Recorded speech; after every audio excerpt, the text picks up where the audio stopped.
Et quand j'ai vu l'endroit, c'était tellement magnifique et découpé dans le ciel que je me suis dit que c'était vraiment un endroit idéal.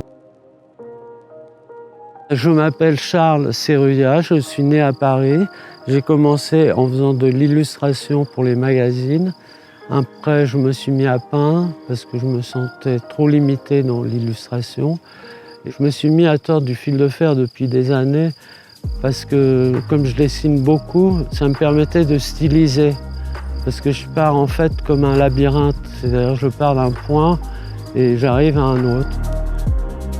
J'avais fait une maquette que j'ai projetée contre un mur et après je l'ai dessinée en grand parce que je voulais respecter vraiment le visage et les traits de ma maquette. C'est en acier, tout simplement, uniquement de l'acier de 2 cm que je tords un trépied.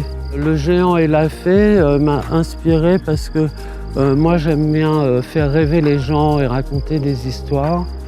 Donc comme il y avait des légendes dans le massif du Sancy, j'ai fait ça spontanément. J'ai fait un géant avec une fée, vraiment spontanément. Et je me suis dit, on va le faire de 10 mètres de haut, puisque c'est un géant. Au début, on était désespérés car notre groupe électrogène ne marchait pas. Donc la chèvrerie, le patron, le berger, nous a donné un énorme groupe électrogène qui ne marchait pas, mais ils sont revenus pour nous l'installer. Et depuis, on est sauvés et on les remercie beaucoup.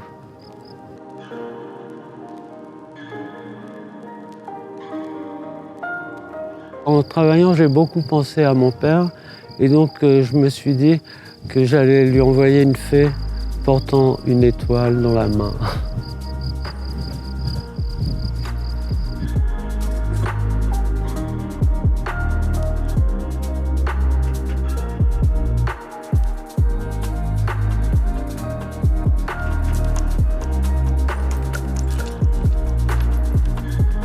J'aime bien qu'il y ait plusieurs sculptures, un parcours, que ça soit dans la nature. Je préfère les sculptures dans la nature que dans les galeries.